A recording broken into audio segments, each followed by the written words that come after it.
Assalamu Walaikum. Hello friends, how are you? Welcome back to my another video. In this video, I am going to show you how to make a solid black line in Microsoft Publisher.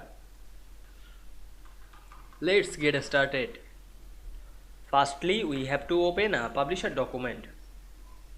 Now we want to make a solid black line. Go to the Insert menu.